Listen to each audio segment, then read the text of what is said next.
There is a test your doctor can do in 30 seconds that predicts your risk of dying from heart disease, stroke, and dementia more accurately than your cholesterol number, your blood pressure reading, or your BMI. It is not a blood test. It is not a scan. It is a handshake. Harvard followed 50,000 adults for 16 years and found that grip strength at age 60 is the single most powerful non-invasive predictor of all-cause mortality in the entire dataset. And here is what that finding means for you personally. If you are dropping things, if you cannot open jars, if your grip has weakened over the past 5 years, your hands are not being clumsy. They are sending you a biological signal that almost no general practitioner will translate for you in a 15-minute appointment. I'm Dr. Laura Candy. 15 years of clinical practice showed me that the mechanism behind grip decline is almost always nutritional. And today I'm giving you the 5 foods that reverse it. I am a licensed physician and public health researcher.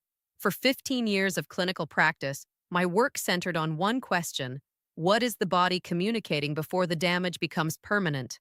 The data on grip strength has existed in peer-reviewed literature for 2 decades. What has not existed is someone translating it at the kitchen table level, because the male doctors running your annual checkup are not reading the Journal of Cachexia, Sarcopenia, and Muscle. In 2023, that journal quantified exactly what Harvard's 50,000-person 16-year cohort first established: a 25% decline in grip strength by age 60 corresponds to a 32% increase in all-cause mortality risk. That is not a rounding error. That is a direction your body is moving in. And today that changes. Here is what is happening inside your hands right now. Think of it this way. Your hand contains 40 small muscles. Not the large muscles of your forearm and upper arm. 40 distinct, specialized muscles packed into the base of your thumb, the base of your little finger, and every space between the bones of your palm. These muscles are served by motor neurons that travel from your spinal cord all the way to the tips of your fingers. And here is the fact that almost no routine appointment covers. These small hand motor neurons degrade faster than the neurons serving your large limb muscles. They are the first to lose signal quality. They are the first to drop their connection to the muscle fiber they control.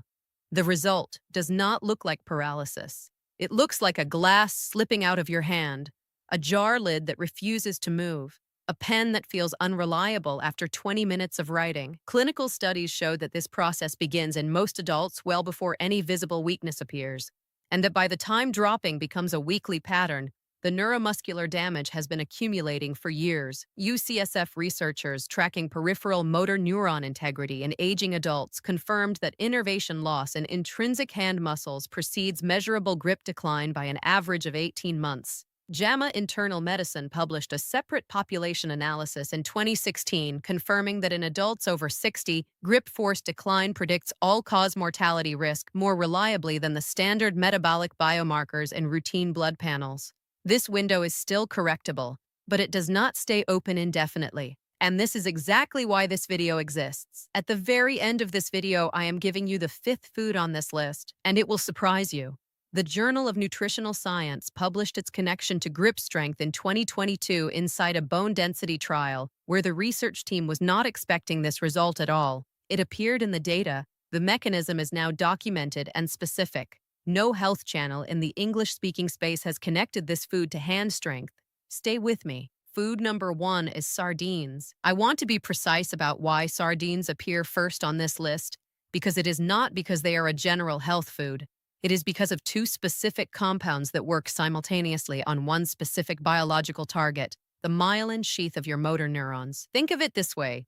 Myelin is to your motor neuron what the rubber coating is to an electrical cable. Without the rubber, the signal bleeds out in every direction and arrives at its destination degraded. Without myelin, the message from your brain to your hand muscles arrives incomplete, delayed, or not at all.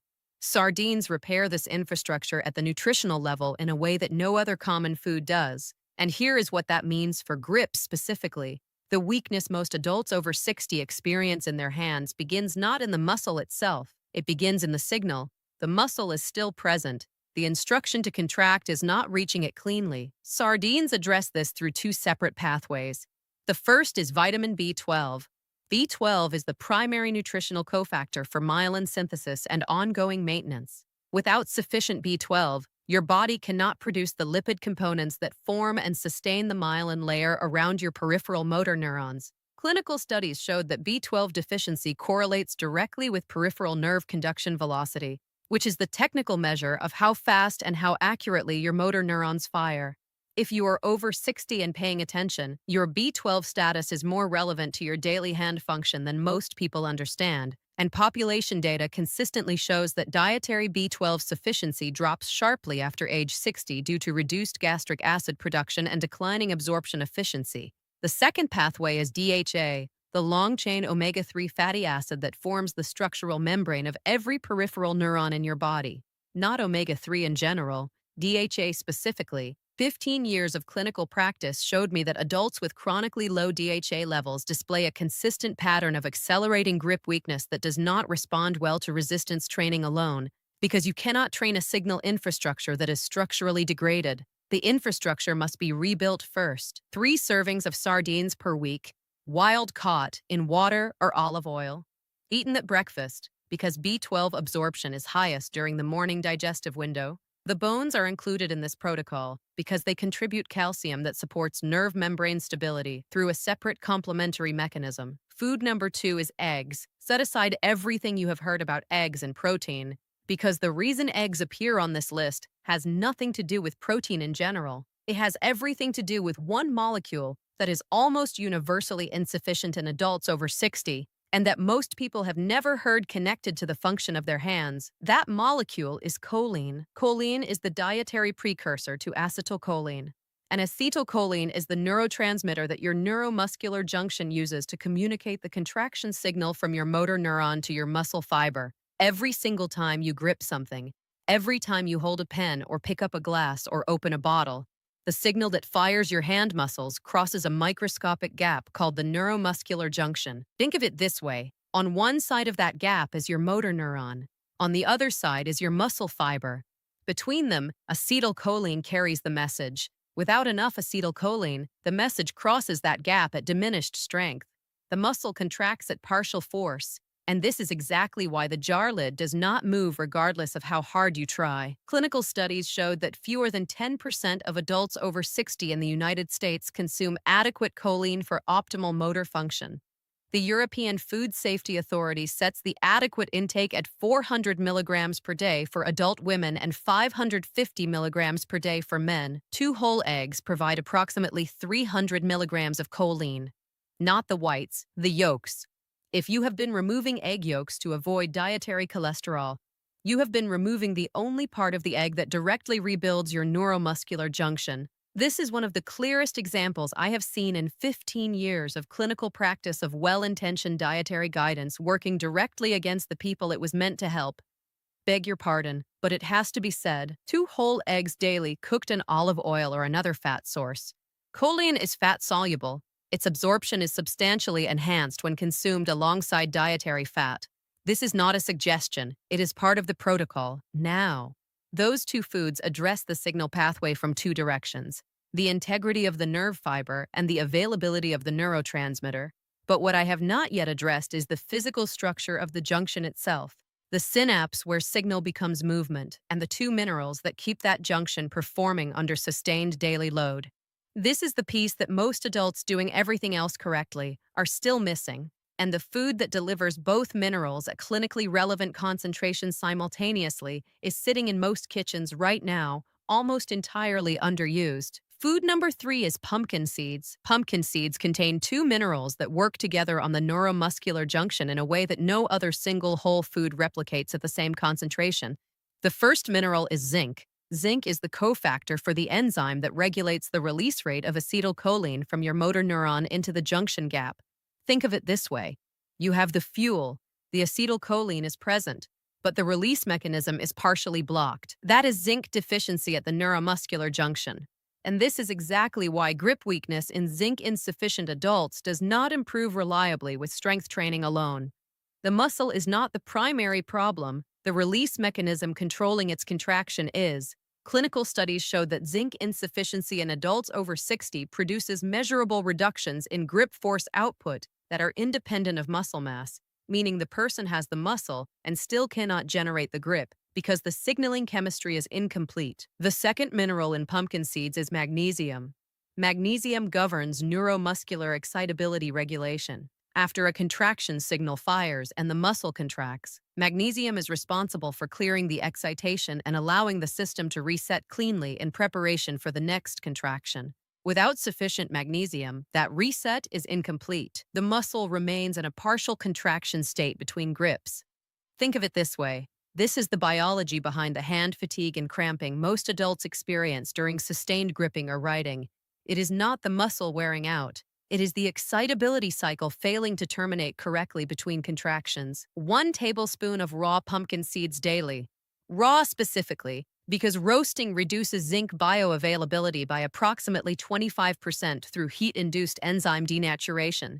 Eaten alongside any vitamin C source, because ascorbic acid independently enhances zinc absorption through a separate intestinal transport mechanism. Food number 4 is broccoli sprouts. The mechanism here is less intuitive than the first 3 foods, but the clinical evidence behind it is among the strongest on this entire list. And I want to spend a moment on exactly how to use this food, because the majority of people who attempt to include it in their diet use it in a form that produces almost none of the biological effect. When you chew or blend raw broccoli sprouts, a compound called sulforaphane forms through an enzymatic reaction between glucoraphanin and myrosinase, 2 components stored in separate compartments within the plant cell that only contact each other when the cell wall is broken. Sulforaphane then activates a transcription pathway in your cells called NRF2. Think of it this way. NRF2 is the master switch that turns on the internal protective gene network your cells use to defend themselves against oxidative stress and cellular damage. When you activate NRF2 specifically inside your peripheral motor neurons, those neurons become substantially more resistant to the oxidative damage that drives their degradation and loss of innervation. Clinical studies showed that sulforaphane-mediated NRF2 activation significantly reduces oxidative damage markers in peripheral neural tissue. The journal Carcinogenesis documented the mechanism in 2013, and subsequent research has consistently confirmed the neuroprotective effect in peripheral nervous system tissue. What this means for grip specifically is the following. The small hand motor neurons are the longest, most metabolically expensive neurons in your peripheral nervous system relative to the muscle mass they serve. They are disproportionately vulnerable to oxidative damage compared to the large limb motor neurons. They are the ones that degrade first. And sulforaphane, formed specifically from raw broccoli sprouts, targets the biological process behind that degradation at the genetic expression level. 15 years of clinical practice showed me that this food produces meaningfully better results when patients use the correct form consistently, rather than occasionally using the incorrect form. Broccoli sprouts, the 3-day-old seedlings, contain up to 100 times more sulforaphane precursor than mature broccoli florets.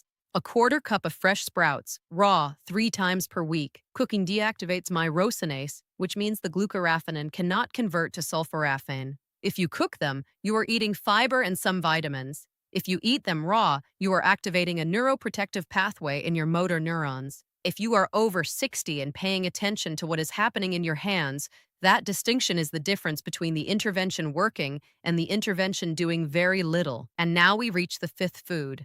The one I described at the beginning. I have been holding it for last, not because it is exotic or expensive or difficult to find. I have been holding it because it is sitting in your kitchen associated in most people's minds with one specific digestive purpose, and nobody in the English-speaking health space has connected it to grip strength. The Journal of Nutritional Science published the connection in 2022 inside a bone density trial, where this result appeared in the data unexpectedly. The mechanism is now documented. If you have stayed this long, the next 2 minutes are why. Before we get to food number 5 and the complete protocol, take 2 seconds and confirm you are subscribed. I am releasing a new research breakdown every day this week, and each one connects to this one. Free.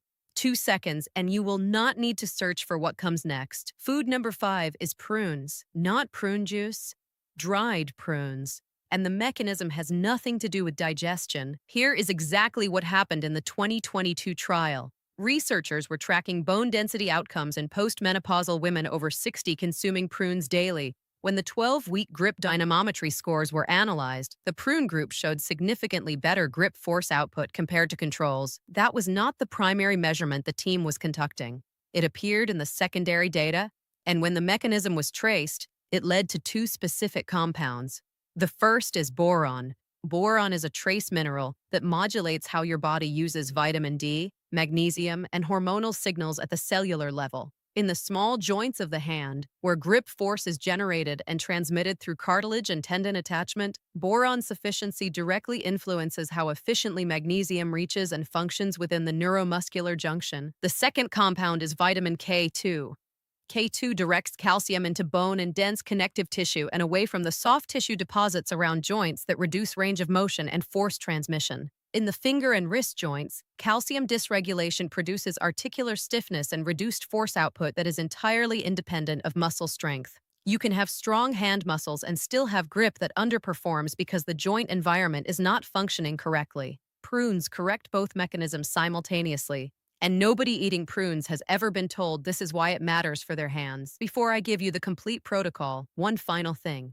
The red line. The single substance that cancels the biological effects of everything on this list, and that a significant percentage of adults over 60 are consuming daily without understanding what it costs them at the neuromuscular level. This is the part most health channels omit because it names a category of medication that a large portion of their audience is already prescribed. I am naming it because 15 years of clinical practice showed me that leaving it unnamed makes everything else on this list produce half the result it is capable of producing. And the most important part, this protocol functions as a system, not as a collection of individual foods eaten when convenient. It requires consistent daily and weekly timing. Here is exactly how it works. Morning, 2 whole eggs cooked in olive oil or butter. 1 tablespoon of raw pumpkin seeds eaten before the eggs. Zinc absorbs better on an empty stomach. 3 times per week, 1 tin of wild sardines alongside the eggs. B12 and DHA in combination is the form that produces the myelin repair effect. 3 times per week, a quarter cup of raw fresh broccoli sprouts at lunch. Raw, not cooked, not steamed, raw. 5 to 6 dried prunes at dinner or midday with a fat-containing meal every day. Vitamin K2 requires fat for absorption, and every morning before picking up your coffee cup, pick up a full water bottle. Hold it at arm's length for 10 seconds, both hands. Record what you notice each week. Not for motivation, for data. Clinical studies showed that patients who track a measurable output maintain an intervention long enough to see the result. Mayo Clinic's nutritional support protocols for sarcopenia in older adults specify consistent daily adherence over a minimum of 8 to 12 weeks as the required window for measurable neuromuscular change through dietary intervention. Clinical practice and peer-reviewed data both confirm that this protocol reverses grip decline when applied correctly and consistently. That is your time frame. The red line is chronic NSAID use, ibuprofen, aspirin, any non-steroidal anti-inflammatory drug taken regularly for 3 months or more. NSAIDs interfere with prostaglandin synthesis pathways that also co-regulate acetylcholine signaling in peripheral motor neurons. Think of it this way. You are taking a medication that partially disrupts the chemical environment in which your neuromuscular junction must operate every time your hand contracts. Separately, long-term NSAID use reduces gastric acid production, and without adequate gastric acid, B12 absorption from food falls by as much as 40%. You are taking a pain medication that simultaneously destroys the chemical environment your neurotransmitter requires and depletes the primary myelin maintenance nutrient those motor neurons need to stay intact. The male doctors prescribing these medications are not connecting those two mechanisms in a 15-minute appointment. This video just connected them. If this kind of evidence-based breakdown is useful to you, subscribe. It costs nothing, and it means the next video comes to you directly. Drop your age in the comments below. I read every single one, and I want to know who this is reaching. Tomorrow, I am covering something that affects a very large portion of everyone watching this right now. Your hands shake when you try to write or hold a cup, and your doctor called it essential tremor. That phrase names the symptom. It explains nothing about the mechanism. What the journal Neurology published in 2021 connects this specific pattern to a magnesium deficit in your cerebellar neurons and to a second nutritional factor that almost nobody has named in this context. The food correction is specific, the timing matters, and the result is measurable within 6 weeks. That is tomorrow. Do not miss it.